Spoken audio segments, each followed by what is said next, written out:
que nada, buenas noches a todos. Pues igual, como siempre, un placer estar otra vez aquí. Y vamos a comenzar con el tema. Nada más les voy a solicitar que apaguen sus cámaras para que la conexión sea un poco más fácil, y también su audio, para que no hayan pues ninguna eventualidad durante la plática. Cualquier duda que tengan, pueden irlas comentando en el chat que tenemos de la aplicación, y ya sea en el chat o al final de la plática pueden exponer todas las dudas que tengan y todas van a ser respondidas, ¿ok? Bueno, vamos a comenzar con este tema que a mí me parece que es muy importante. Es la patología respiratoria del recién nacido. No solo es un tema que les va a venir en el examen nacional, que es para pues, la finalidad de estos cursos que se han estado otorgando a lo largo de estos meses, sino también, pues básicamente, que ustedes puedan hacer algo por los bebés en algún momento determinado, cuando se enfrenten a ellos y cuando pues tengan la necesidad de tener este conocimiento para poder llevar a la práctica o para poder ser resolutivos. Bueno, entonces con esta lámina comienzo. ¿Están listos para viajar en el tiempo? Porque vamos a hacer un viaje hacia, bueno, primero que nada les voy a plantear los objetivos. Una es clasificar la patología respiratoria del recién nacido, es conocer la fisiopatología. Al conocer la fisiopatología por la cual se está originando, pues vamos a saber más que nada cómo tratarla y, muy importante, salvar bebés, que ha sido la finalidad desde que comenzamos con el módulo de pediatría.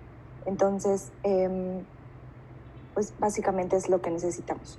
Y bueno, dentro del temario, pues vamos a ver algunas cuestiones, algunos conceptos de la vida intrauterina a la extrauterina, cómo se adapta un recién nacido al mundo exterior, a la adaptación respiratoria, a la adaptación circulatoria, pero nos vamos a enfocar mucho más en la adaptación respiratoria. El síndrome de dificultad respiratoria como parte de una patología que pues se expresa al no haber una excelente adaptación a la vida extrauterina, sobre todo en el campo respiratorio. Y bueno, pues el síndrome de aspiración meconial, que también es una patología pues muy frecuente en nuestro medio, y taquipnea transitoria del recién nacido. ¿Cómo la vamos a abordar? La vamos a abordar como un diagnóstico de exclusión, así la tenemos que considerar. Y pues finalmente el uso del surfactante. Entonces, vamos a dar un viaje, como les decía al principio, a través de la fisiología del intercambio gaseoso feto-placentario. ¿Por qué es un viaje? Porque nos vamos a remontar hacia cómo se origina las primeras vellosidades coriónicas. ¿Por qué me quiero enfocar en esto? Porque conociendo la fisiología vamos a conocer lo que no es normal, o lo que nuestro bebé debería de hacer y no lo hace por alguna cuestión que se vio afectada, ya sea intraparto, periparto, transparto o posparto. Entonces, este es el viaje a las primeras vellosidades coriónicas. Vamos a tener que, durante la tercera semana del desarrollo embrionario, pues ya vamos a contar con las vellosidades. Es aquí, en esta tercera semana, cuando se comienzan a formar las vellosidades de este embrión. Y pues tenemos ya dos estructuras más o menos diferenciadas, que son el sincitiotrofoblasto y el citotofroblasto. A nivel pues de estos se van a constituir los vasos sanguíneos. Es por eso que son importantes. Es por eso que esta formación de la placenta, que va a ser nuestro pulmón materno, va a poder funcionar adecuadamente para poder proveer de oxígeno al feto. Y bueno, pues a este nivel se constituyen los vasos sanguíneos, y la sangre embrionaria puede circular por ellos desde el inicio de la cuarta semana. Bueno, durante los siguientes meses, ¿qué es lo que va a pasar con esta primordio de placenta, por decirlo de alguna manera? Estas vellosidades se van a ramificar. Imagínenselas como un árbol, como la imagen previa. Algunas van a permanecer flotantes en los espacios lacunares o cámaras intervellosas y son vellosidades libres, y otras van a estar ancladas a la cara materna y son las vellosidades de anclaje. Bueno, hacia el tercer mes la placenta ya queda como una sola, como un órgano individualizado, un órgano anatómico y funcional, y que básicamente va a hacer la actividad que los pulmones del feto no pueden hacer en ese momento. Esta placenta individualizada pues se forma por dos estructuras que son el corión velloso y la decidua basilar. Los intercambios materno-fetales que se producen en las vellosidades, pues va a ser llevado a cabo a través de los vasos que están en contacto con la membrana sincitial que las está revistiendo. Esto va a ser importante porque hay una cara fetal y hay una cara materna. Y el contacto que hay entre este sincitio y ese contacto que se va haciendo cada vez más delgado al paso del tiempo es lo que va permitiendo el intercambio gaseoso adecuado. Ahora, la sangre materna no pasa sino hasta más o menos la 11ª semana de vida, es cuando el intercambio comienza a darse de una forma más fluida. Esto porque al principio pues hay demasiados acúmulos, digamos, de citotofosfato que no permiten que se lleve a cabo el adecuado intercambio gaseoso. Son como dos membranas y como unos tapones en esas membranas que no permiten el paso de los gases. Y entonces nos preguntamos, ¿cómo se alimenta o cómo se oxigena nuestro bebé?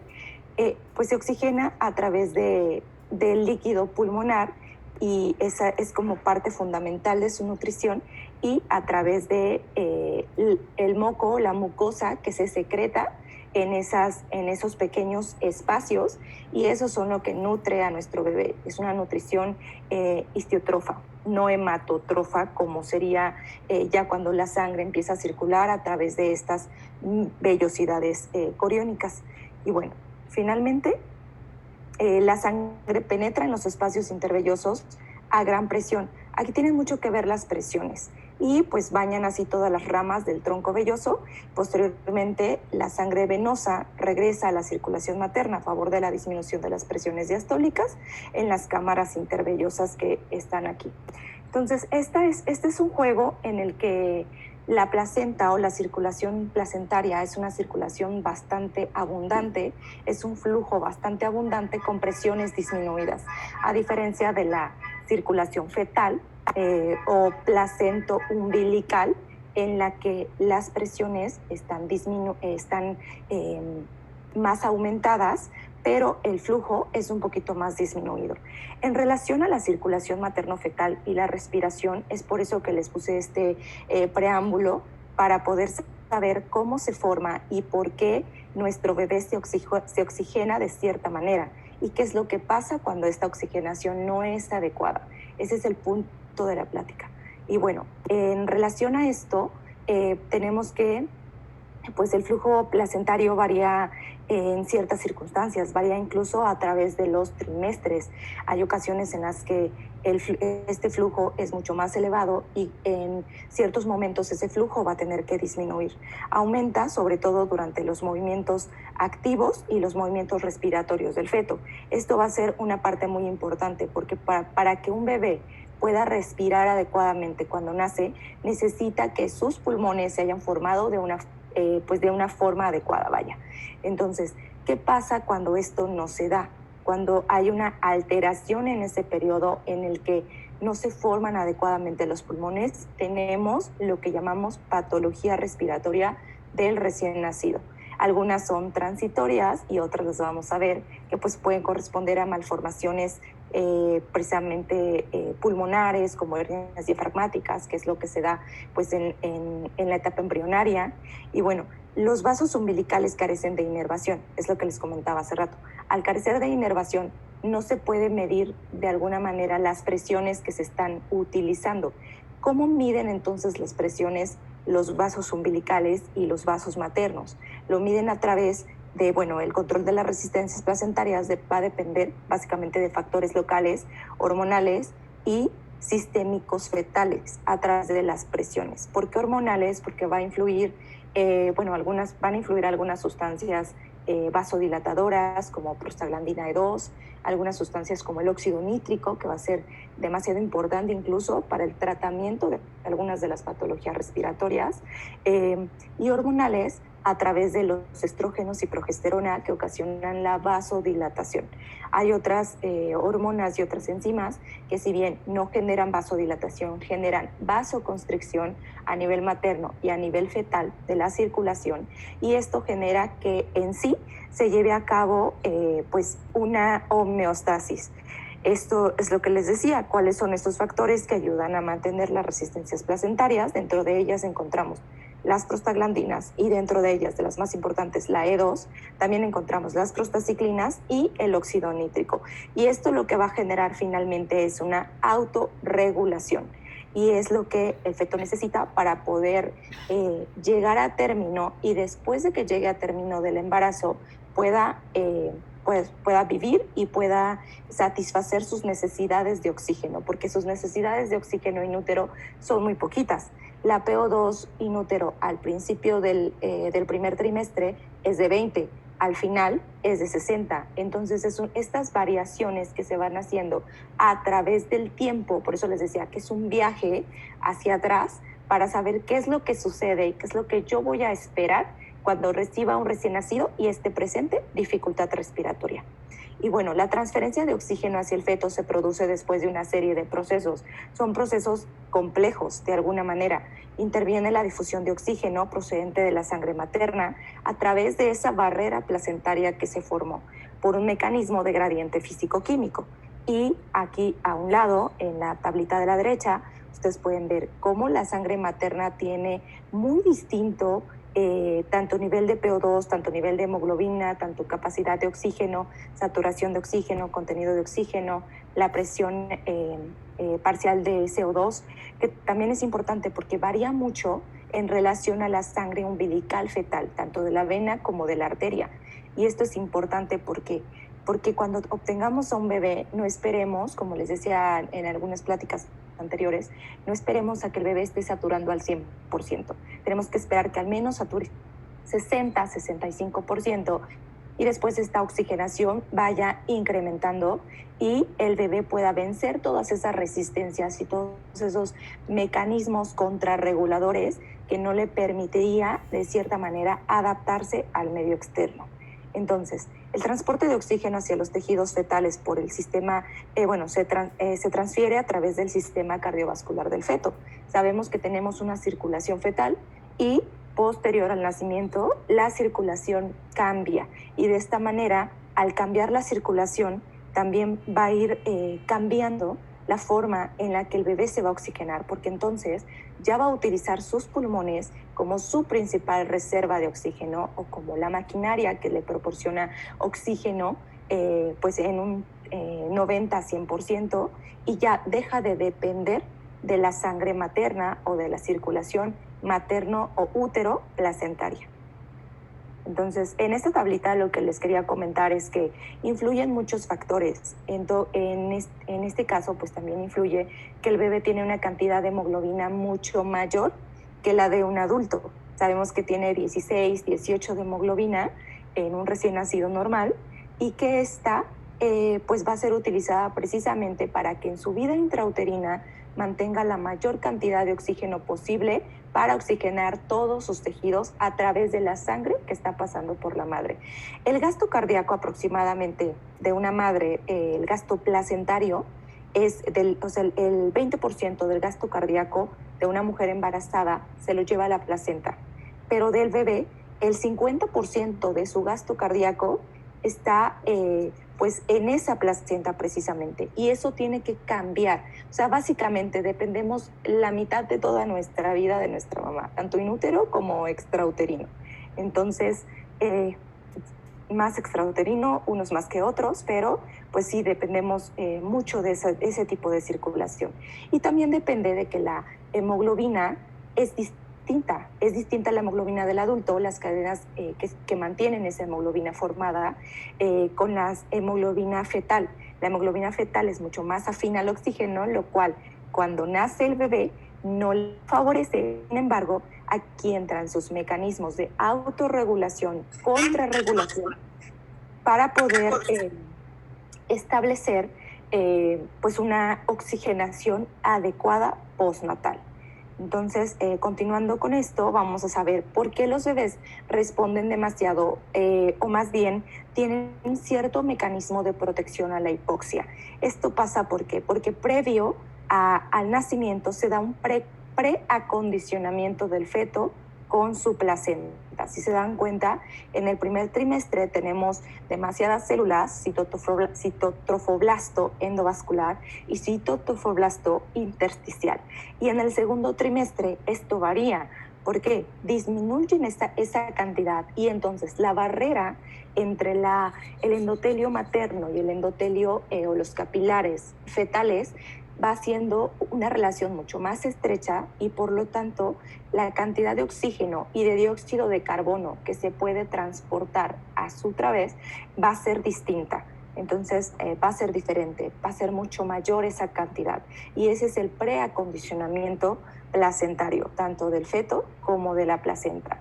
Entonces, vamos a la formación de los pulmones. Ya vimos cómo se forma, cómo es la circulación o la respiración in útero, y ahora vamos a ver cómo se forman los pulmones para que finalmente podamos tener un bebé que llora, que respira al nacer y que hace su transición a la vida extrauterina de una forma normal. Y si no lo hace, pues entonces para eso tenemos esta charla, por si no llegara a hacerlo de una forma normal. Entonces, sabemos que el desarrollo pulmonar pues es a través todo este proceso de organogénesis, es un proceso muy complejo, porque se lleva a cabo desde la cuarta semana y ya vieron ustedes cómo se forma el tofoblasto con el sincitiotofoblasto, con el citotofoblasto, y más o menos este proceso de desarrollo pulmonar se lleva a cabo hasta el tercer año postnatal. Entonces, incluso se lleva a cabo hasta la vida adulta, porque no es lo mismo los alvéolos que tiene un bebé a los alvéolos que puedo tener yo o que puede tener cualquiera de ustedes. Son muchos más alvéolos los que ya tengo a esta edad, joven edad y corta edad, muy diferentes, son muchos más a los que va a tener un bebé. Sin embargo, tiene que tener ciertos mecanismos compensatorios para poder hacer que su oxigenación sea adecuada al momento del nacimiento. Y es ahí, digamos, que la magia de la transición. Consta de etapas sucesivas en morfogénesis, diferenciación celular, que permiten la adquisición pues, de las capacidades funcionales aptas para que el pulmón se adecue a las necesidades respiratorias del organismo, de este nuevo organismo. Y esto va a ser importante, el poder conocer cuáles son las etapas del desarrollo de nuestro pulmón para poder establecer qué pasa cuando un bebé no nace a término. Sabemos que pues, cuando un bebé nace a término, todos estamos felices, todos somos contentos, pero si el bebé no llega a término, ¿cómo nosotros nos vamos a preparar sabiendo esto para poder establecer un tratamiento adecuado y poder prever cuáles son las consecuencias de no haber llegado a un nacimiento a término? Para ponerlo un poco más fácil, tenemos etapas prenatales y etapas postnatales. Dentro de las etapas prenatales, las que ya le había comenzado a platicar, pues es la etapa embrionaria. Esta se da aproximadamente de la semana 4 a la semana 7. ¿Se dan cuenta? O sea, digamos, la circulación materna hacia el feto comenzó a la cuarta semana aproximadamente. Y en esta cuarta semana apenas se va a formar el pulmón. O sea, todavía no tenemos ese mecanismo normal del pulmón cuando el bebé nace. Entonces se tiene que adaptar o tiene que establecerse otros mecanismos para poder llevar a cabo la respiración. Es un proceso que nosotros lo hacemos demasiado fácil, pero la verdad es que no lo es. ¿Por qué? Porque es un proceso que llevó un tiempo determinado para poder establecerse. Si no se establece adecuadamente en ese tiempo determinado, es cuando comenzamos a tener problemitas. Entonces, en la etapa embrionaria, pues se forma el divertículo respiratorio. Se ve en la imagen y tenemos que de la cuarta hacia la séptima semana del desarrollo. Y en esta semana del desarrollo, pues evidentemente nadie puede vivir porque no está completo. Entonces le falta algo primordial y es el aparato respiratorio. Entonces, posteriormente hay una etapa que se llama pseudoglandular. En esta etapa todavía no tenemos células como tal diferenciadas, o sea, son células indiferenciadas para este momento. Y bueno, pues en esta etapa es cuando comienzan a ver las ramificaciones de ese divertículo, de ese primordio de pulmón, y comienzan a ver ramificaciones para poder establecer lo que son los bronquios principales, los bronquios secundarios, y así toda la línea de 17 generaciones que se van formando hasta el nacimiento. Posterior al nacimiento se van formando muchas más generaciones, o sea, generación tras generación. Sería como la serie de Dark. Si ustedes la vieron, pues es el pulmón, porque realmente son demasiadas generaciones las que tenemos que entender. Pero en este caso no es el objetivo de la plática, pero vamos a comentar nada más de una forma general las etapas. La siguiente etapa es la canalicular o ductal. En esta etapa ya se van formando o diferenciando el epitelio respiratorio, que si recuerdan es la parte en la que va a haber un intercambio gaseoso.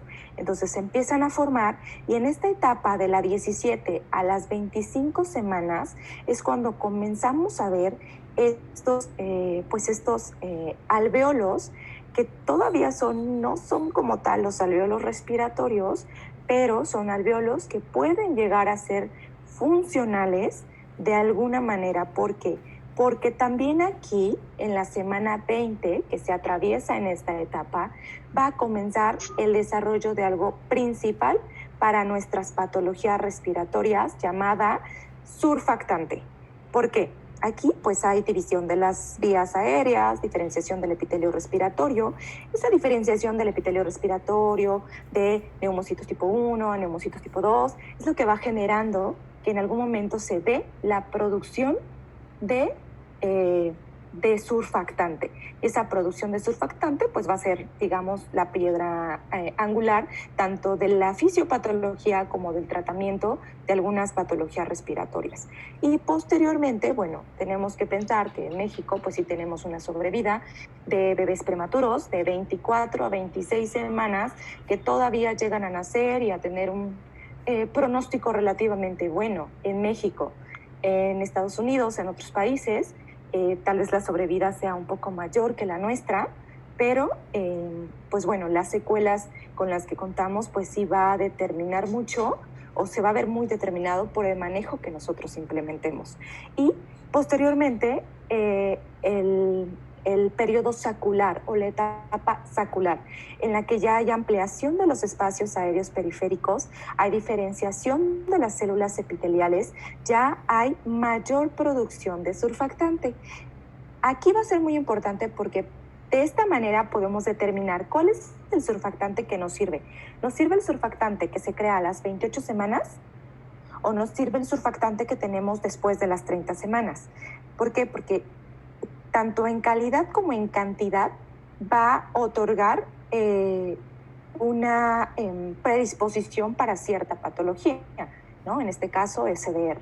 Pero entonces acá tenemos de la 25 a las 37 semanas una mayor producción de surfactante, pero no será el mismo surfactante que tenga yo a las 25 semanas que el que voy a tener a las 37, ¿no? Entonces, la sintomatología, eso se va a ver reflejado en la sintomatología del recién nacido pretérmino. Entonces, posteriormente, ya ven, aquí hay una curva en la que el surfactante va aumentando cada vez que pues el bebé va creciendo. Y entonces es indirectamente proporcional, ¿no? Mientras más pequeño, menos surfactante, mientras más grande, más surfactante. Algo así. Y posteriormente la etapa alveolar, que se da desde las 37 semanas de amenorrea hasta los 2 años de edad. Y esto pues se denomina la etapa alveolar, que es cuando ya hay una tabicación secundaria y mayor ramificación, pero no es tanto la ramificación, sino que la superficie de intercambio gaseoso es mucho mayor. Entonces un niño que nace a las 37 semanas hasta los 2 años puede tener una función respiratoria que podríamos decir que está completamente normal o que va en periodo de maduración. Incluso hasta los 8 años ese periodo de maduración digamos que termina en ese momento. Pero, pues para fines prácticos, hasta los 2 años se considera etapa alveolar porque en esta etapa se lleva a cabo una tabicación secundaria. Y bueno, pues sabemos que el alveolo pues está formado por líquido, por secreción mucoide, pero también va a estar formado por muchas sustancias y por muchos factores de crecimiento endotelial, factores de crecimiento angiogénesis, células endoteliales, células epiteliales, y estas van a ser como las principales. Los fibroblastos, las células epiteliales y las células endoteliales van a ser como las principales estructuras que van a estar formando a estos alvéolos. Y esto pues nos lleva a que haya metaloproteasas, que los fibroblastos puedan crear estas metaloproteasas y otras sustancias como los factores de crecimiento endotelial para que se lleve a cabo ciertos procesos como la elastogénesis, la angiogénesis, para poder determinar pues esa multiplicación alveolar y finalmente hacer que el pulmón funcione, que sea funcionalmente adecuado al momento del nacimiento. Y bueno, vamos a comenzar después de este pequeño como resumen de los mecanismos embriogénicos, los mecanismos fisiológicos por los que tiene que atravesar desde el embrión hasta el feto, hasta un recién nacido. Acuérdense que no decimos producto, decimos recién nacido, bebé, bebecito, nene, pero no producto. Entonces, todo este proceso que se tiene que llevar a cabo, pues tuvo que ver demasiados, es la fisiología una de las más importantes para que se lleve a cabo una adecuada adaptación. Y bueno, tenemos la patología respiratoria del recién nacido. Para esta sesión de casos clínicos, sí les voy a solicitar que, bueno, algunos ya saben cuál es la mecánica, otros no, creo que todavía no habían sido conectados anteriormente, pero para los que no habían sido conectados, los que ya saben, pues ya pueden comenzar a entrar a la aplicación de Socrative. Buscan Socrative en internet. Entran a la página, solo entran a la página, no necesitan bajar la aplicación ni nada. Si ya la tienen, pues qué bueno, pero no necesitan bajarla. Y van a entrar a Socrative.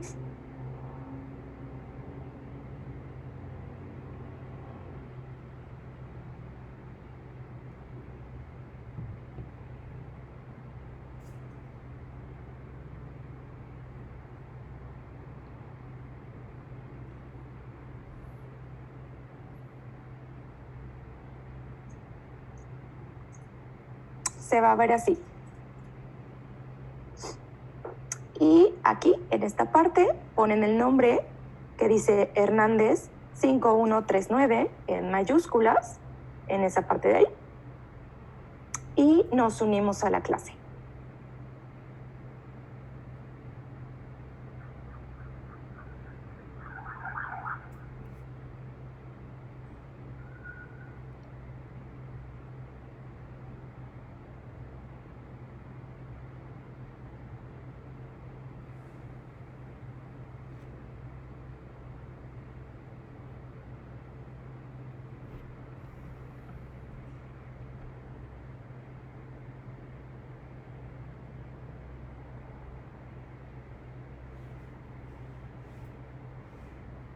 Ok, ya veo a 12 personas que comenzaron a unirse. Vamos a continuar con la plática, esperando a que los demás se puedan unir. Así aparece. Para poder ver sus respuestas, a ustedes les va a aparecer una pantallita un poco distinta. Pero ahí está la clave, escríbanlo todo con mayúscula y todo pegadito, Hernández 5139, tal cual se ve en la imagen. Bueno, nos vamos del pasado al presente. ¿Por qué el presente? Porque esto es a lo que muchos de ustedes, si son pasantes, si son internos, mucho gusto, se van a tener que enfrentar. Y esto pues va a ser muy importante para que ustedes puedan identificar cuáles son las patologías respiratorias, poder clasificarlas, y una vez que las tengan clasificadas, poder identificar clínicamente cómo se va a comportar un recién nacido así. Entonces, cuando se vayan a su servicio social, se van a acordar un poquito. Y eso va a ser bueno porque acuérdense que uno de los objetivos de esta charla es tener las herramientas necesarias para salvar bebés. Entonces, la adaptación a la vida extrauterina, vamos a comenzar en lo que se continúan uniendo a la clase. Ya tenemos 27 unidos a la clase. Vamos a ver la adaptación a la vida extrauterina. Y esto es como contar una historia realmente. ¿Por qué? Después de un promedio más o menos de 40 semanas o después de todo el sacrificio de nuestra madre, el recién nacido se adapta eficazmente a la vida extrauterina desde hace 8,000, 10,000 generaciones. Son demasiadas generaciones las que pueden constatar que se han adaptado adecuadamente. A lo mejor los inadaptados somos nosotros, pero los bebés se adaptan de forma fisiológica. No todos van a requerir una atención o no todos van a presentar patologías respiratorias. Entonces, se trata de un proceso de eficacia probada. Excelente servicio. Por lo tanto, pues para poder ayudar a un recién nacido que presenta dificultades en sus primeros minutos de vida, es primordial conocer 4 categorías o 4 fenómenos, de los cuales nosotros en esta charla solo vamos a tomar uno, que es la respiración. Los otros son la circulación, la termorregulación, la adaptación a la temperatura y la adaptación a la glucosa. ¿Ok? Un bebé que sufre hipoxia va a tomar o que esa circulación que ya les platiqué, que viene del trofoblasto, de la placenta, de la mamá, de todo esto, esa circulación, si no está bien, el bebé va a usar todas sus reservas metabólicas para poder sobrevivir. Entonces, es el bebé luchón. Y esto lo hace a expensas de utilizar todos sus mecanismos que fabricaban glucosa para utilizarlas en su crecimiento, su desarrollo, sus funciones primordiales, dejando atrás al crecimiento. Y esta es la fisiopatología de otro tema muy importante en pediatría, que es la restricción de crecimiento intrauterino, sobre todo en neonatología. Y bueno, ¿está usted con un recién nacido con patología respiratoria y no sabe qué hacer? Entonces, para eso vamos a ver estos casos clínicos. Pero antes de eso, quiero comentarles, los componentes esenciales de esta adaptación son, para la adaptación respiratoria, claro está, el aclaramiento del líquido pulmonar, que es pues a través de los vasos linfáticos, a través de la circulación pulmonar, que se van pasando todo este líquido hacia el intersticio, hacia los vasos linfáticos para su posterior eliminación. Y con base a esto, pues interviene mucho el trabajo de parto, las contracciones no dolorosas que se dan en el último trimestre, que se llaman de Braxton-Hicks, condicionan el movimiento pulmonar. Ese movimiento pulmonar hace que hasta un 35% del líquido pulmonar sea eliminado antes del nacimiento, y con esto se evite una patología muy importante que vamos a ver a continuación. Y bueno, la secreción de surfactante pulmonar, que eso va a ser vital porque es parte de la fisiopatología de una de las patologías respiratorias que vamos a ver en este módulo. Y la respiración. El bebé inútero tiene movimientos respiratorios, sí. Ventila, no. No tiene respiración, no. O sea, porque como tal el intercambio gaseoso, la respiración, no se está generando. Pero sí tiene movimientos respiratorios, y esos movimientos respiratorios, al igual que el aclaramiento del líquido, al igual que el líquido pulmonar y el surfactante, le ayudan al crecimiento del pulmón. No están ahí solo porque Dios quiere, no. Están ahí porque son útiles para algo. ¿Por qué? Porque hay ciertas patologías, malformaciones congénitas, que no tienen estas capacidades y que finalmente no se van a lograr adaptar a una vida extrauterina. Y bueno, la perturbación de estos fenómenos fisiológicos por la realización de una cesárea o un nacimiento prematuro, pues pueden causar un cuadro de dificultad respiratoria, claro está. Entonces, ahora sí, estamos dentro de la aplicación. Ya tengo aquí a 30 estudiantes, muy bien. Y bueno, vamos a platicar el primer caso clínico. Los que todavía no han ingresado a la plataforma de Socrative, Socrative Student, y aparece como Student Lodging, algo así. Y dice el nombre de la clase es Hernández 5139. El primer caso clínico, perdón. Se trata de un recién nacido masculino, pretérmino masculino, no es masculinofobia ni nada por el estilo, si esa palabra existiera. Pero, pues, desafortunadamente, la mayor parte de las patologías neonatales les da a los hombres, no sé por qué, pero les da a los hombres. Entonces, se trata de un recién nacido masculino, pretérmino, tardío, de 36 semanas, así los llamamos, 34 o 36 semanas son tardíos, con peso adecuado para la edad gestacional, hijo de madre de 34 años, de la gesta 3, procede de la gesta 3, acuérdense que no decimos producto, es su segunda cesárea, antecedente de 2 cesáreas previas, esta sería la tercera cesárea, con diabetes gestacional controlada con dieta, fue obtenido por cesárea precisamente, indicada por cesárea iterativa. La madre se encuentra febril, la frecuencia cardíaca normal para una mamá y se refiere pues por el H, servicio de ginecología y obstetricia, el líquido claro y la cavidad hipertérmica. Al nacer llora, respira, se califica con APGAR 8-9, peso de 2,900, talla de 48 centímetros y a los pocos minutos comienza con datos de dificultad respiratoria a expensas de tiraquia intercostal. Posteriormente se agrega quejido expiratorio, presenta a su vez también taquipnea de 65 por minuto, la cual después comienza a incrementar y persiste con datos de dificultad respiratoria después de 12 horas de haber nacido, con una frecuencia respiratoria que ya nosotros logramos identificar en 75 respiraciones por minuto y una saturación del 96% con oxígeno. Entonces, con base a su sospecha diagnóstica, considerando los factores de riesgo, ¿cuál sería la fisiopatología de esta enfermedad?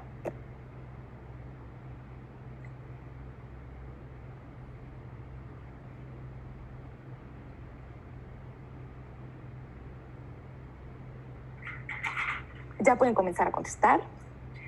Traten de no demorarse demasiado para seguir con los temas siguientes y la explicación.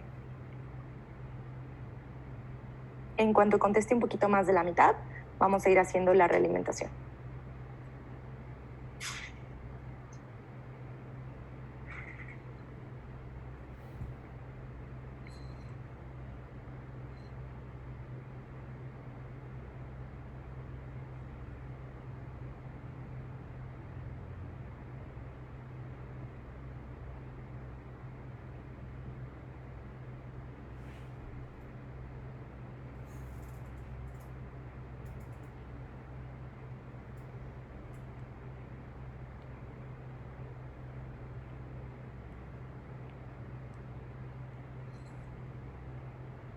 Ok, ya contestó un poquito más de la mayoría. Y bueno, si ustedes pudieron observar, también tienen una placa que les ayuda un poquito al diagnóstico.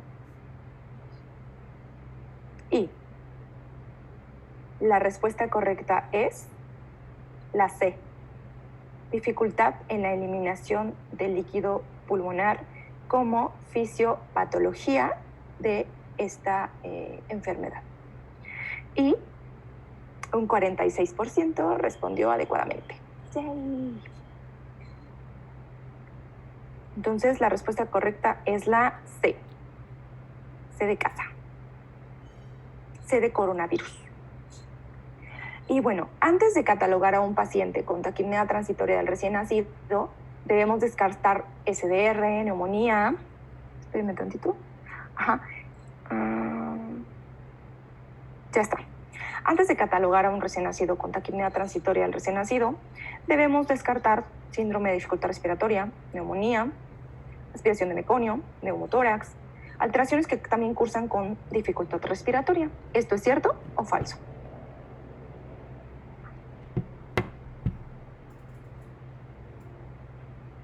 A partir de ahorita no se salgan de la aplicación para que puedan contestar mucho más rápido.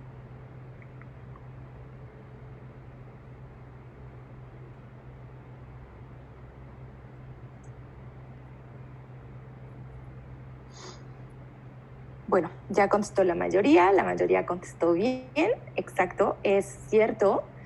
La taquimia transitoria del recién nacido va a ser un diagnóstico de exclusión. Pues hay varios mecanismos que contribuyen a la sustitución del líquido pulmonar por aire.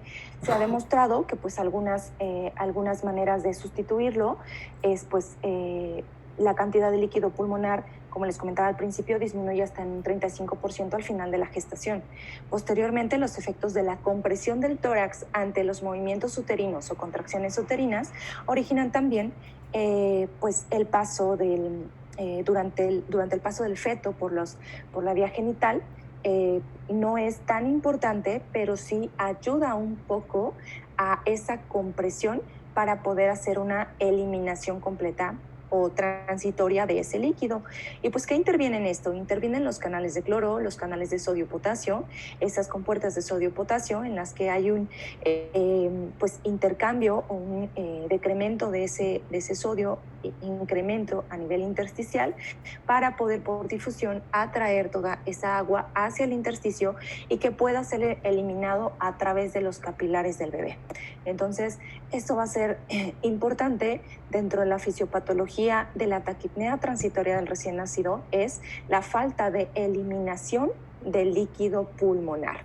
Y hay varios factores de riesgo. Como se vio en el caso clínico, los factores de riesgo están relacionados con que sea un recién nacido del sexo masculino, que no haya tenido previo trabajo de parto, que haya sido el nacimiento por cesárea, que haya sido antes de las 39 semanas, o bien que sea un prematuro tardío, como en este caso, hijo de madre diabética, macrosómico, y todas estas características van a ser, pues básicamente se han catalogado como factores de riesgo que hace que ese líquido pulmonar no sea eliminado adecuadamente y el bebé tenga que incrementar su esfuerzo para respirar, así como su frecuencia respiratoria, para poder compensar la falta de oxígeno que está teniendo, porque no ha habido esa interfase en la que tiene que haber intercambio de oxígeno y salida de CO2, no se puede llevar a cabo. ¿Por qué?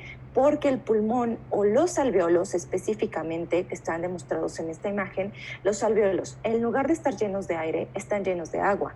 Entonces no puede haber esa interfase para poder tener una respiración adecuada. Entonces el bebé va a tener dificultad respiratoria, caracterizada ¿por qué?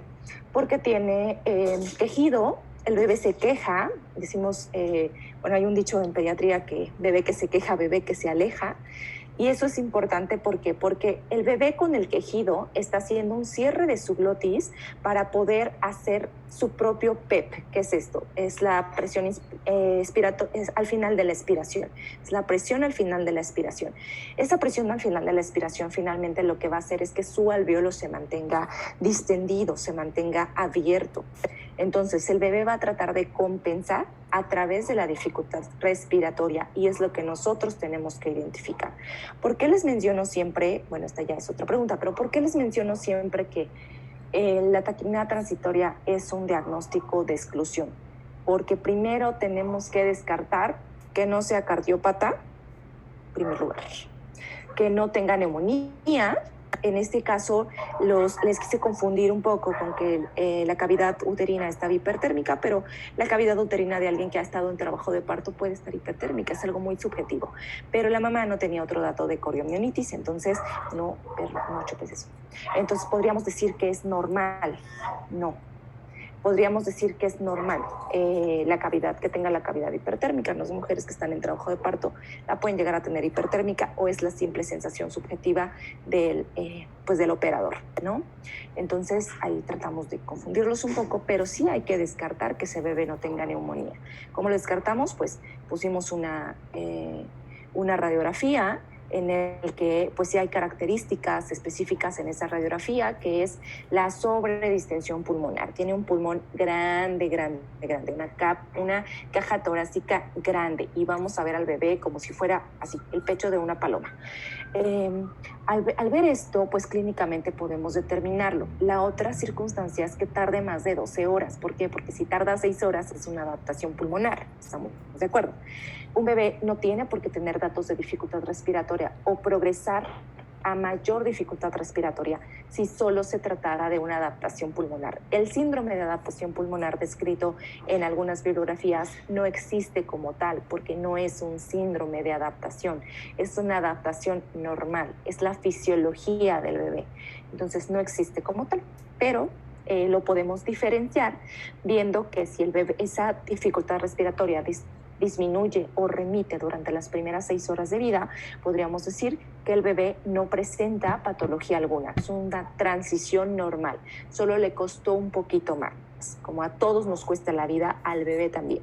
Entonces, la taquipnea transitoria es de exclusión porque tenemos que decir, no es neumonía, no es cardiópata, no tiene neumotórax, no tiene... no sé, no tiene SDR, porque acuérdense que es un bebé de 36 semanas. ¿Puede tener SDR? Sí.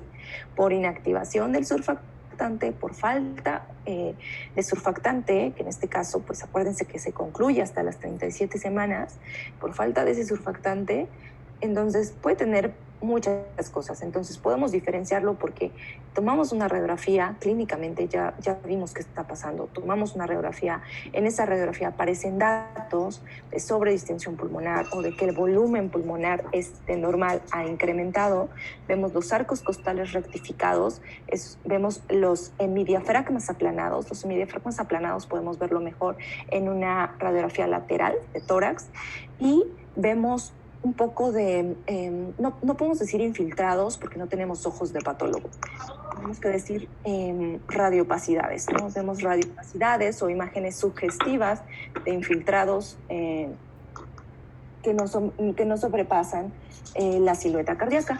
Vemos un corazón peludo, básicamente, así le decimos, es un corazón peludo porque se ve un corazón grande, pero en realidad no es que el corazón sea grande, es que son esa cantidad de líquido que no se ha terminado de eliminar, que se ve expresada como un infiltrado en una radiografía o en un estudio.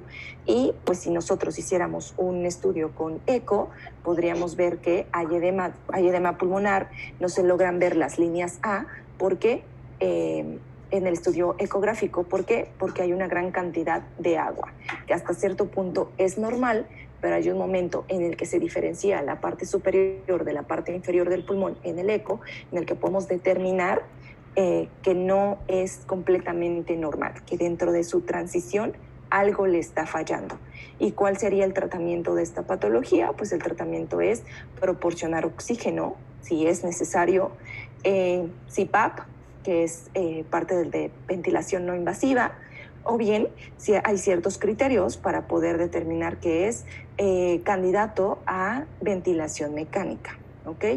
Y pues también hay muchas partes en el manejo en el que tenemos que mantenerlo con una temperatura adecuada, pero básicamente lo que necesito es que ustedes logren identificar que con base a los factores de riesgo, con base a la sintomatología, a la clínica, a los estudios de gabinete, que en este caso sería radiológico, ecográfico, que ustedes puedan determinar que no se trata de una cardiopatía, que no se trata de una neumonía, que a lo mejor tomamos una biometría hemática y no tenemos, digamos, ningún dato sugestivo de un proceso.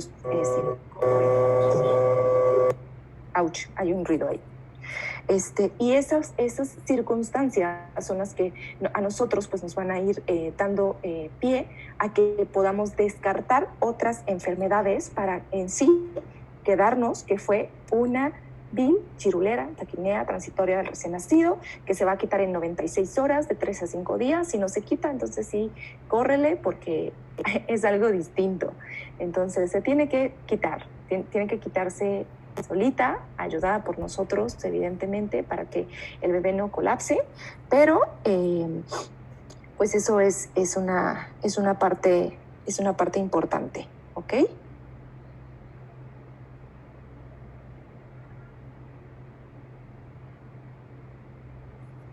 Bueno, entonces vamos con el siguiente caso clínico, pero antes, si gustan, vamos a abrir el audio el público en general para que comenten si tienen alguna duda con respecto al caso o si tienen alguna duda con respecto a taquipnea transitoria del recién nacido. Traté de no hacerlo tan teórico, tan monográfico, porque necesito que pensemos a través de los casos clínicos, a través de los casos reales, casos de la vida real, lo que sucede para poder establecer un diagnóstico y posteriormente establecer un tratamiento con base a lo que nosotros ya sabemos y ya conocimos de lo que el bebé debe hacer normal, y cuando no lo está haciendo normal, poder identificarlos. Entonces, voy a abrir los micrófonos, Juan, para que puedan hacer cualquier pregunta. Y a su vez también voy a checar si hay alguna pregunta aquí. Sí, adelante. Entonces, si alguien quiere abrir su micrófono para preguntar, si no, continuamos con el siguiente, digamos, el abordaje del siguiente tema.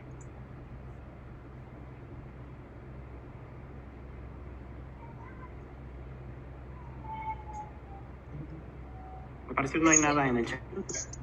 Buenos días, doctor. Sí. Buenas noches, doctora. Una pregunta. ¿Sí? Hola. En el caso de que necesite el bebé oxígeno, ¿cuántos litros se recomienda que esté?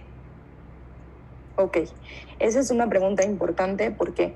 Porque de acuerdo a eso nosotros tenemos que mantener metas. Por ejemplo, un bebé de saturación normal, pues ya sabemos, ¿no? Durante su etapa de transición, pues satura 60-65% en su primer minuto de vida, y así va incrementando conforme va pasando el tiempo. A los 10 minutos de vida ya debemos de tener un bebé que sature entre 85 y 95%. Entonces, nuestro ideal es que el bebé esté saturando de 88 a 94-95%. Van a haber ciertas cuestiones que nosotros tenemos que observar, porque si es un recién nacido pretérmino, el oxígeno no es tan bueno para ellos. Aún así, siendo un recién nacido a término, pues tampoco es tan bueno. Acuérdense, retinopatía del prematuro y todas las complicaciones que puede llegar a tener biotrauma, que todas las complicaciones que puede llegar a tener por la aplicación de oxígeno. Entonces, nuestra meta es que ese bebé, con la cantidad de oxígeno que nosotros le prevamos, sature entre 88 y 94%. Ahora, si tenemos un FiO2 mayor al 30%, es muy probable que ese bebé, para poder saturar al menos 88, es muy probable que ese bebé necesite otro tipo de manejo. ¿Por qué? Porque si tenemos una FiO2 al 40% o al 60%, seguramente ese bebé ya no va a tolerar estar sin un aditamento para ventilación, ya sea no invasiva o ventilación invasiva. Entonces tenemos como parámetro 30 a 40% aproximadamente de FiO2. Es lo que le proporcionamos a través de puntas nasales, o a través de una cámara cefálica, o a través de una mascarilla, o a través de un CPAP, no más del 60%. Cuando tenemos a un niño que necesitamos un FiO2 del 60% para poder mantener una oxigenación adecuada, ese niño definitivamente tiene criterios para intubación, junto con otras características gasométricas de los gases arteriales, gases venosos, y clínicamente, pues para poder determinar si ese bebé amerita otro tipo de ventilación para poder ayudar a que su oxigenación sea adecuada. Entonces, 30% de FiO2 hasta 40% de FiO2 podemos otorgarle, con la finalidad, o sea, no es una receta de cocina. Esto lo hacemos con la finalidad de mantener cierto objetivo de saturación, que es de 88 a 94%. ¿Queda claro? Gracias, doctora.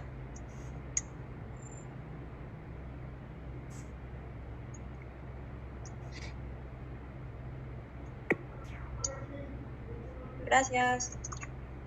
Hay dos preguntas más en Entonces, el chat. En el chat, ok. Como el doctor Montero Alimentación pregunta. del neonato. Sí. Es una excelente pregunta, Montero. ¿Cuál es la alimentación del neonato en esta patología de taquipnea transitoria del recién nacido? ¿Por qué? Porque necesitamos ver cuál es la frecuencia respiratoria. Una frecuencia respiratoria elevada, un trabajo respiratorio elevado, irregular en el bebé, puede generar aspiración a la vía aérea, lo que hace que su alimentación no sea segura. Sin embargo, no podemos dejar a un bebé sin alimentar. Si el bebé tiene una frecuencia más o menos entre 60 y 80, podemos darle con sonda orogástrica. Si ya está por arriba de 100, pues sí lo vamos a tener que dejar en ayuno y utilizar tal vez una nutrición parenteral. Tratar nunca de dejarlo sin comer. Exacto. Por ahí alguien respondió, Chavita, de 60 a 80 con sonda, de 80 a 100 ayuno. Exactamente. Técnica de polipnea o en este caso en relación a la taquipnea transitoria del recién nacido. Tratar de no... Y es un poco ilógico, pero es lo que menciona la guía. Porque un bebé que tiene 60 respiraciones por minuto, pues es un bebé que tiene una respiración normal, ¿no? En teoría. Pero si el bebé tiene un esfuerzo respiratorio o un trabajo respiratorio alterado, evidentemente nosotros tenemos que tener la precaución de que la alimentación sea segura. Si el bebé tiene pues una frecuencia entre 60 y 80, podemos darle a través de una sondita para que el bebé se alimente, no se deteriore en su nivel nutricional y poder tener a un bebé que pues va a tener mejores condiciones para poder sobrepasar este episodio de enfermedad. ¿Okay? Entonces, 60-80, sonda. Más de 80 o más de 100, de preferencia en ayuno. No de preferencia, mantener en ayuno. Pero en ayuno, tal vez sin aporte enteral, que es aporte a través de una sondita, pero a lo mejor sí podemos darle aporte nutricional parenteral. Y creo que ya de preguntas, ¿no? Ok, vamos con el siguiente, la siguiente pregunta.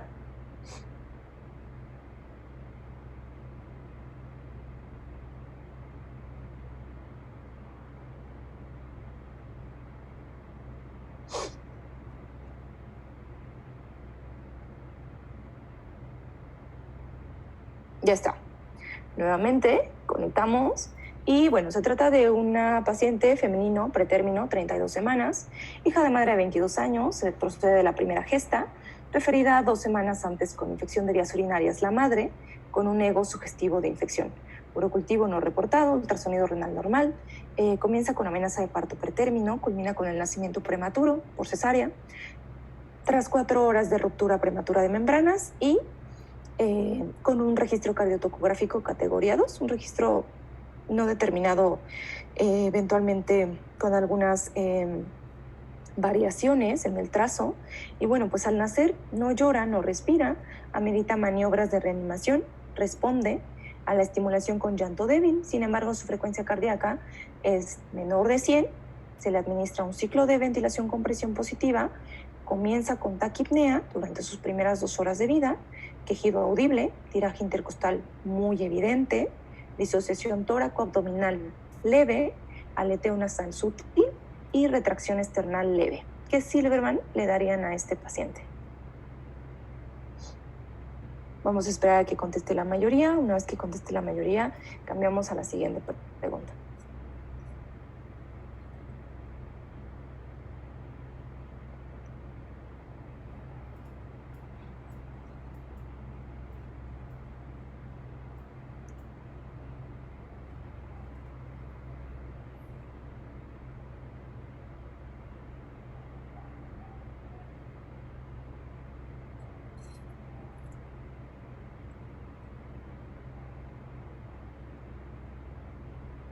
Ok, ya la mayoría contestó correctamente. ¡Yay! Perfecto. Sí, es la E, 7. Muy bien. Entonces, vamos. Esta estuvo muy fácil al parecer. Vamos con la siguiente pregunta. De acuerdo a su impresión diagnóstica, ¿cuál es el mecanismo fisiopatológico, a grandes rasgos, de esta patología en el recién nacido? Espérenme, lo pasé, perdón.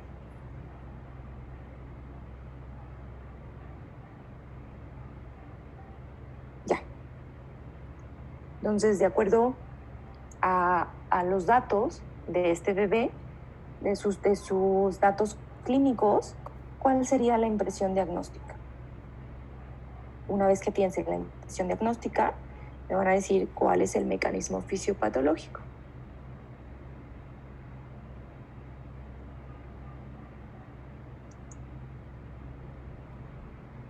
Piénsenlo bien, piénsenlo muy bien.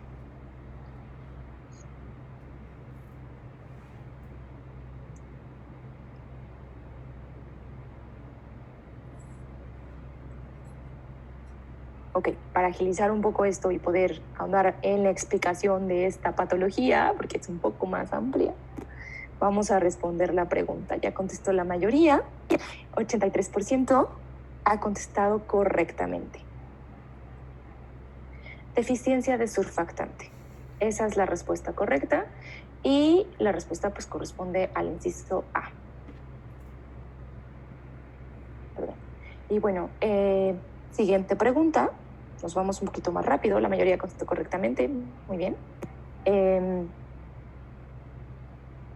Si tuviera tamales de chipilín, les mandaría unos a los que contestaron muy bien. Bueno, la siguiente pregunta. Han pasado solo 15 minutos desde su nacimiento.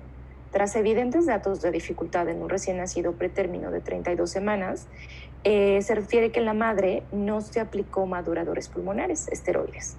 ¿Qué medida terapéutica tomaría usted para mejorar las condiciones de la paciente a nivel respiratorio? Y esa es su placa.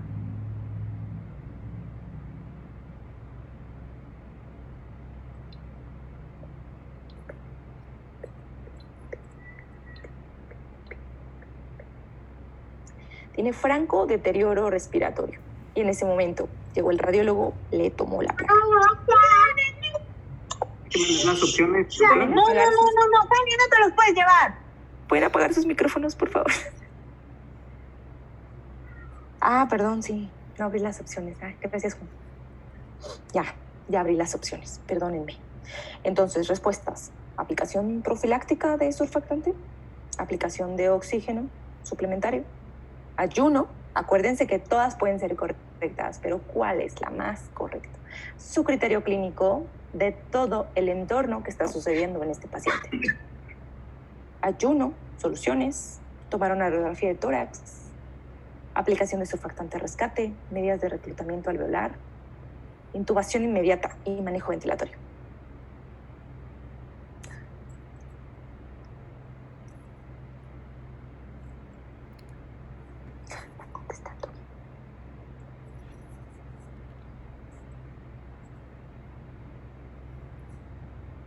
Ok, ya contestó la mayoría. ¡Yay! Aplicación de surfactante de rescate y medidas de reclutamiento alveolar. Muy bien. Esa es la respuesta correcta. Corresponde al inciso B. Bueno, ¿por qué? Vamos a ver SDR y surfactante.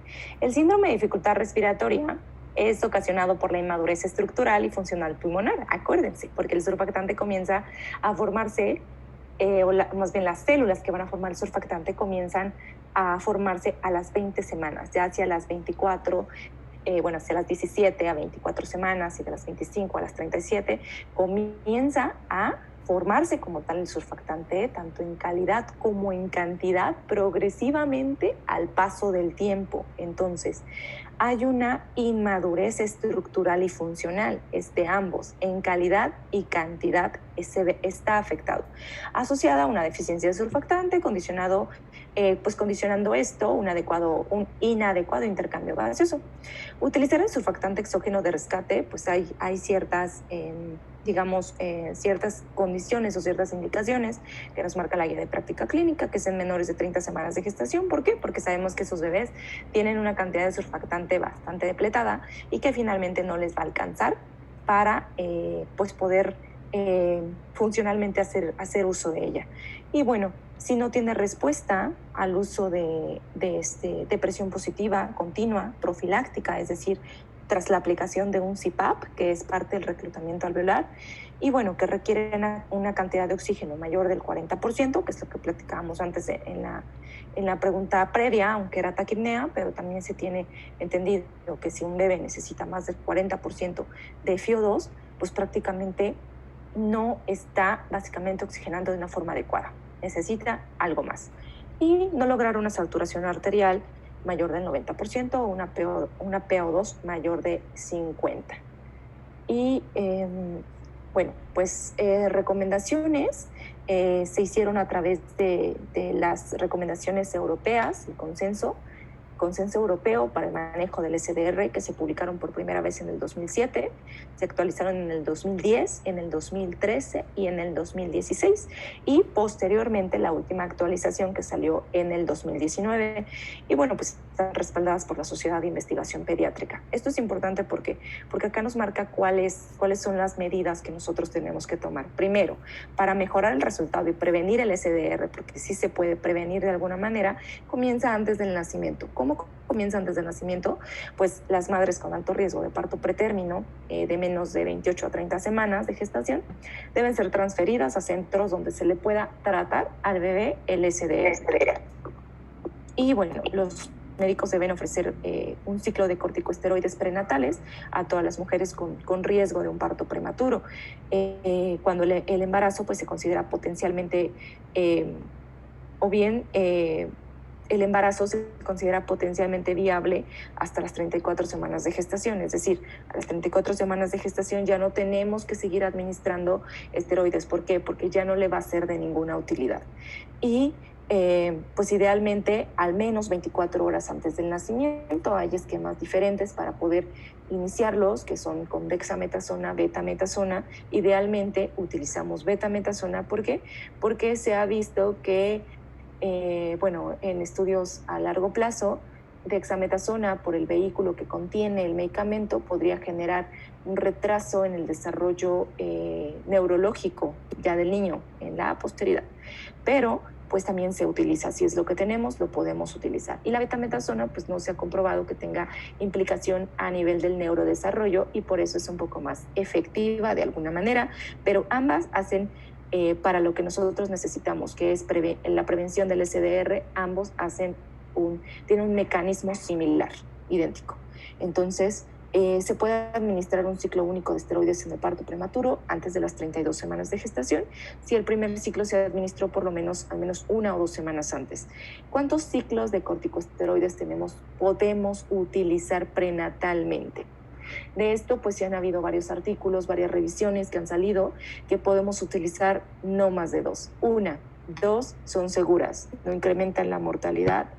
Más de 2 no hace nada y puede incrementar la mortalidad. Entonces, 1 o 2, esquemas de madurez pulmonar son adecuados, son todavía aceptables.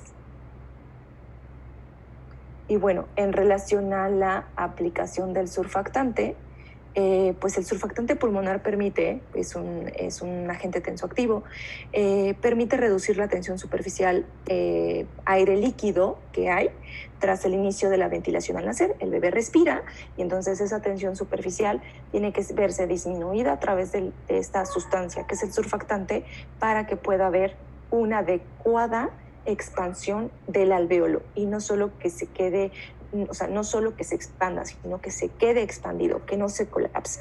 Entonces, es como les decía antes en clases previas, tenemos un globito lleno de aire, tenemos el surfactante y está tenso, pero si ese aire se sale porque no tiene surfactante, ese globito queda totalmente colapsado o totalmente desinflado, ¿no? Entonces, esto tiene mucho que ver en la maduración y el desarrollo pulmonar y permite una transición a la vida extrauterina normal. Entonces, tenemos ahí el neumocito tipo 2, es un neumocito tipo 2 muy guapo, que produce surfactante para nuestro bebé. Y bueno, pues esto se da un proceso, tiene que ver con la formación de proteínas SPA, B, C y D. Algunas son hidrofílicas, otras son hidrofóbicas, pero que finalmente estas van a ayudar a la composición molecular de esta sustancia llamada surfactante, es lo que le da esa propiedad. Entonces, no solo para el manejo tensoactivo, sino también para mantener y generar el crecimiento del pulmón. Va a ser indispensable. Entonces, pues finalmente tenemos a ese alveolito que tiene dentro de sus células a los neumocitos tipo 1 y posteriormente que se transforman en neumocitos tipo 2 y en el neumocito tipo 2 que está llevando a cabo todo el proceso de formación de almacenamiento y de excreción del surfactante, de esta sustancia tensoactiva. Entonces, pues ahí, para no meternos tanto molecularmente con esto, que es muy bonito, pero meternos sería muchísimo, toda una charla de surfactante. Bueno, vamos a ver el diagnóstico, manejo, técnicas de administración de surfactante. Se han hecho muchas técnicas, se han revisado muchas formas, se han hecho muchos estudios para saber cuáles son las más adecuadas. Y bueno, en relación al diagnóstico, pues ya vimos que el SDR se puede hacer diagnóstico clínico, radiológico, ecográfico. ¿Se puede hacer por ecografía? Sí, sí se puede. Y así limitamos la exposición de los bebés a la radiación por las múltiples radiografías que tenemos que estar tomando todo el tiempo. Se puede hacer a través de ecografía pulmonar. A nivel radiográfico, pues vamos a ver un pulmón pequeño.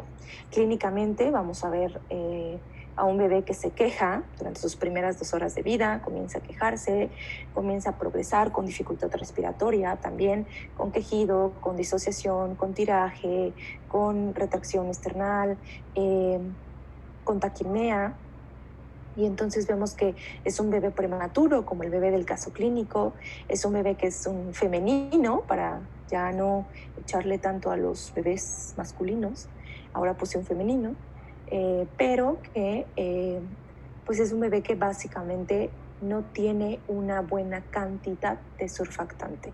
¿Podríamos hacer diagnóstico diferencial con una infección? Sí, pero finalmente es el déficit de surfactante, porque cualquier neumonía que tenga, cualquier sustancia, bacteria, va también el proceso inflamatorio que se genera a nivel pulmonar también inactiva ese poquito surfactante que tenía.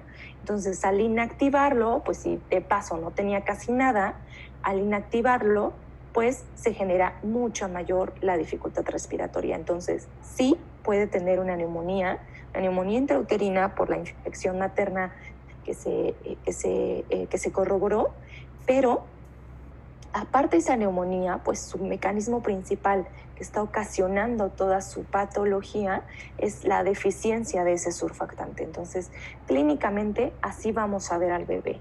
A un pretérmino, mientras más pretérmino, menos cantidad de surfactante, más posibilidad de tener síndrome de dificultad respiratoria o enfermedad de membrana hialina.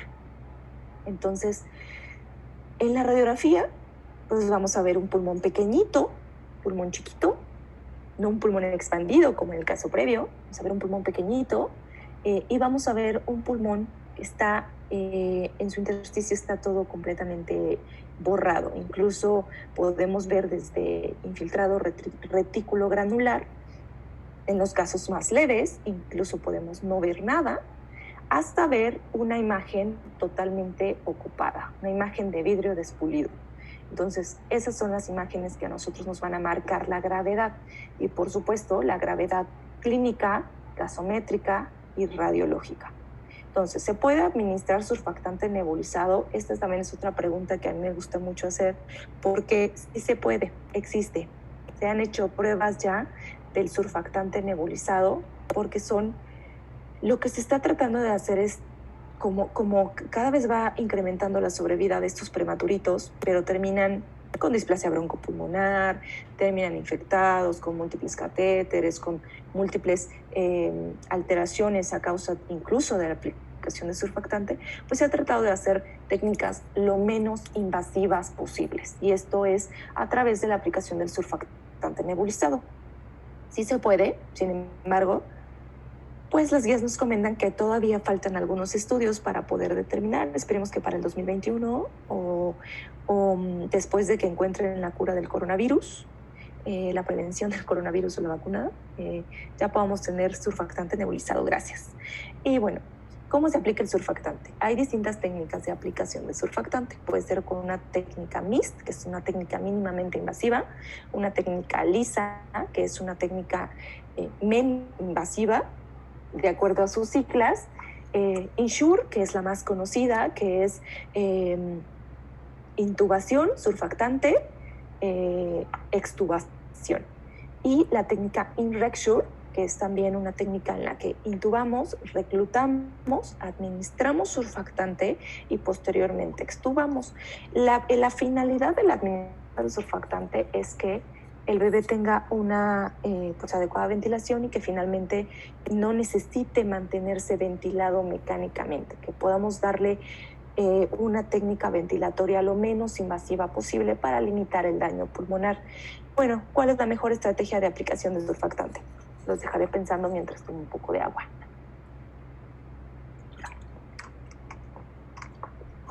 Bueno, agua no, coquita. Pero, ¿cuál es la mejor técnica? La mejor técnica es la que siempre va a ser la que nosotros dominemos mejor. La que nosotros dominemos mejor y, por supuesto, la que sea mejor para el bebé. Mientras menos invasiva sea esa aplicación, va a ser mucho mejor.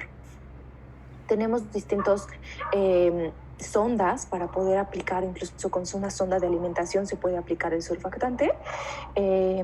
Y bueno, también hay otras guías que nos dicen que, bueno, dentro de esto las guías europeas, que son como las que nos basamos un poco más, que el surfactante más esteroide. ¿Podemos aplicar surfactante más budesonide? Sí, sí se puede. Y de hecho, se supone que al aplicarlo, el budesonide pues sirve como un vehículo para el surfactante y aparentemente a largo plazo disminuye la displasia broncopulmonar. Entonces son muchas cosas que se han estudiado, que sería un tema aparte hablar de SDR, sin embargo, pues vamos a verlo un poquito más rápido.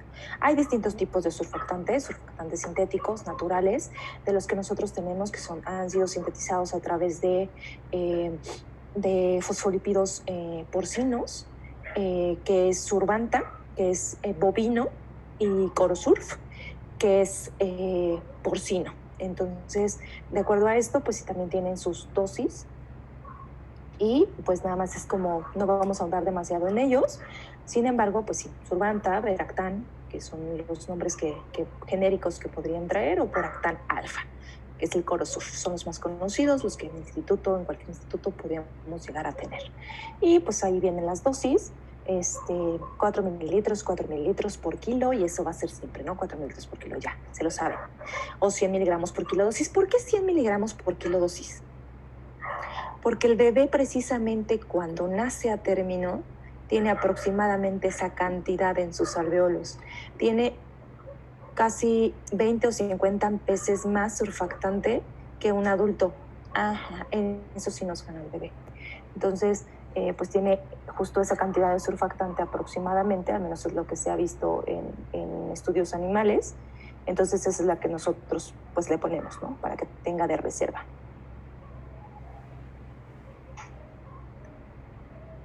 Complicaciones tras la aplicación del surfactante: fuga aérea, sepsis, neumonía, conducto arterioso con repercusión, hemorragia peri-intraventricular, enterocolitis necrosante, hidrocefalia poshemorrágica, pérdida de peso mayor del 10%, que se traduce en alteraciones nutricionales, hídricas, que pues requieren intervención temprana para poder limitarlos. Entonces, todas estas complicaciones se da por la administración del surfactante. Mientras menos podamos administrarlo, es mucho mejor. Y por eso les ponía en el caso clínico, porque la respuesta correcta es la aplicación de surfactante de rescate. Si bien está dentro de los primeros 15 minutos de vida del bebé, pero es de rescate porque ya presentó dificultad respiratoria. Si no hubiera presentado dificultad respiratoria, sería una administración profiláctica, pero ya presentó dificultad. Ya no podemos decir que los primeros 15 minutos es profiláctica porque el bebé ya tiene sintomatología. Si no tiene sintomatología, sí es profiláctica precisamente. Y la profilaxis es la que utilizamos en los bebitos más pequeños, menos de 20 a 30 semanas. De 28 a 30 semanas. Menores de esas semanas de gestación, utilizamos profilaxis. Antes de que nos haga datos de dificultad respiratoria, porque sabemos que hasta un 85% de los bebés menores de 28 semanas van a tener dificultad respiratoria por SDR, ¿ok? Entonces, funciones del surfactante. Tiene múltiples funciones. Es la maravilla del surfactante. Surfactante y yo. Surfactante MyLop. Entonces, tiene una mecánica, hace la mecánica alveolar porque hace que el intercambio gaseoso sea pues, más apto y es una película fosfolipídica que precisamente permite mantener a ese alveolo chido, ¿no? El alveolo chido. Chido. Homeostasis alveolar, regulación del líquido intraalveolar, que también sirve para eso, para permitir la eliminación del líquido alveolar. Por eso también se había pensado que puede ser un mecanismo fisiopatológico también de la taquimia transitoria del recién nacido. ¿Ven cómo sí es importante todo el desarrollo de este surfactante a través del tiempo? Y pues la inmunidad humoral. ¿Alguien se imaginaba que también podía tener inmunidad innata? Porque tiene efecto bacteriostático, y aclaramiento mucociliar, es citotóxico, es un poco citotóxico. Así de, pues sí, a las bacterias les den su madre. Entonces, vamos a ver ya el último caso clínico para terminar con la clase.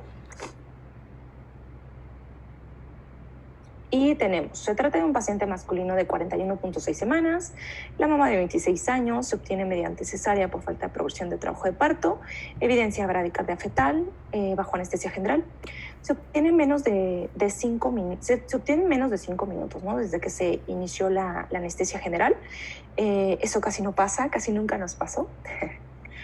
Se observa líquido meconial espeso, 3 cruces, cordón teñido de verde. Al nacer llora, pero no respira, no llora y no respira, no llora. Se dan pasos iniciales de reanimación, se retiran todas las secreciones verdosas de la boca y la nariz con una perillita, no responde, tiene frecuencia cardíaca de 110, pero no responde, no está llorando, no está respirando. ¿Qué está indicado hacer en este caso? Ouch. ¿Qué está indicado hacer en este caso?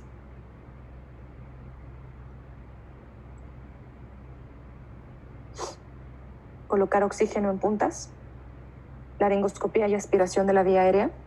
Piénsenlo bien. Dejarlo con la madre mientras se estimula.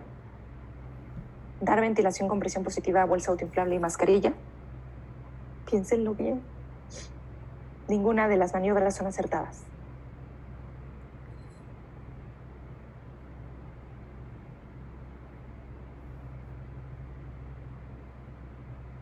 Muy bien, ya contestó la mayoría. Bueno, de eso se trata precisamente, de poder saber el por qué hacemos las cosas, saber qué es lo que está normado y el saber por qué hacemos las cosas. Esto, pues, bueno, ya contestaron, ahorita vamos con la siguiente. Listo. El paciente responde al primer ciclo de BPP, llora y respira, pero tiene datos de dificultad respiratoria. Se toma una radiografía y se observa eso que se ve ahí, esa imagen de la radiografía torácica. Imágenes heterogéneas en parches, atelectasias segmentarias. ¿Qué piensa usted acerca del diagnóstico? ¿Cuál es el mecanismo? ¿O cuál es el diagnóstico? Si me ponen el mecanismo o el diagnóstico, está bien. Pero la respuesta correcta es el diagnóstico de este paciente. ¿Ok? Ya la mayoría contestó correctamente. Efectivamente, este caso se trata de un síndrome de aspiración meconial. Entonces, más o menos un 8 o 20% de todos los nacimientos existe meconio. ¿Quién no ha visto meconio en su vida? ¿Quién no ha tenido que llegar a su casa llorando porque se le manchó la bata de meconio o porque se le manchó la pijama de meconio? Todo el mundo ha llegado a su casa y ha tenido que detallar el meconio antes de que su mamá se dé cuenta. Entonces, aproximadamente de un 8 o 20% padece esto, pero es menos conforme la edad gestacional es menor.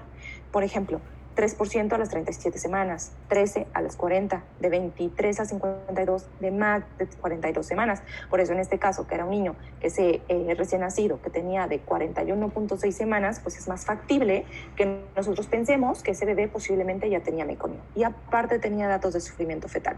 Encima de todo, ya tenía datos de sufrimiento fetal.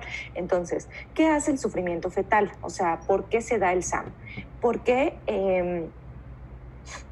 cuando hay estrés a nivel intrauterino, se secreta una hormona que se llama motilina. Esa hormona que se llama motilina no está presente antes de las 34 semanas. Ojo, no está presente en el intestino. Después de esas semanas puede estar presente ante un mecanismo de estrés. ¿Es normal que el bebé tenga meconio? Sí, hasta cierto punto. ¿Es normal que el bebé tenga aspiración de meconio? No.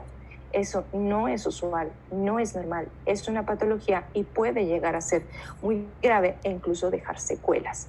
Entonces, este bebé que tiene dificultad respiratoria y que tiene el antecedente de sufrimiento fetal agudo y que además meconio espeso, pues el bebé ya tuvo sufrimiento fetal intrauterino.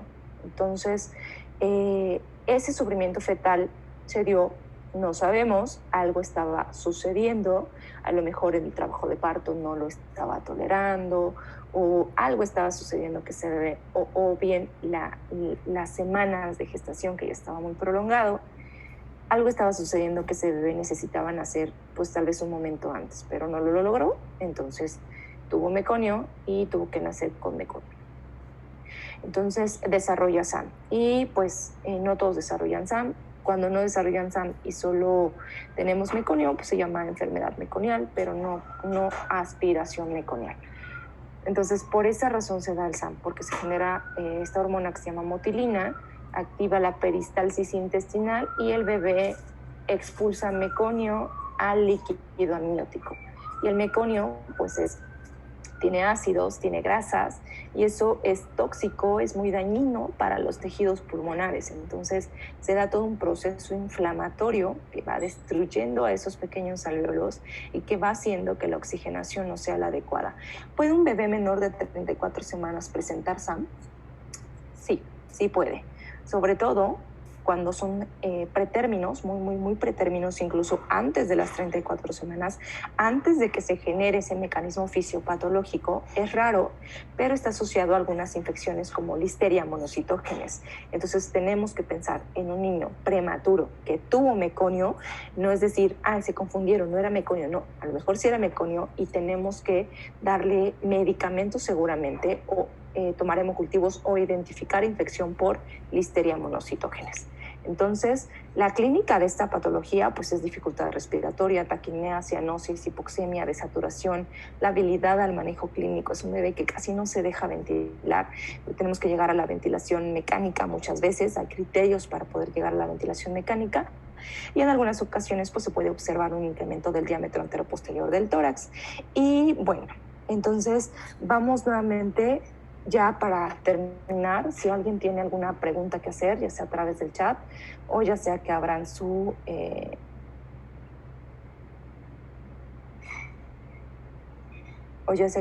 micro, porfa, ¿me ayudarías, Juan? Porque no encuentro mi apuntador. Ya lo perdí.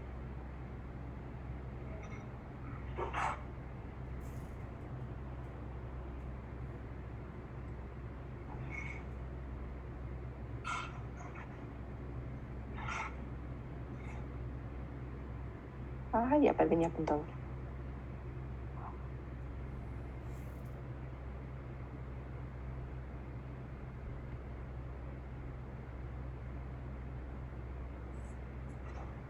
Está total y completamente perdido.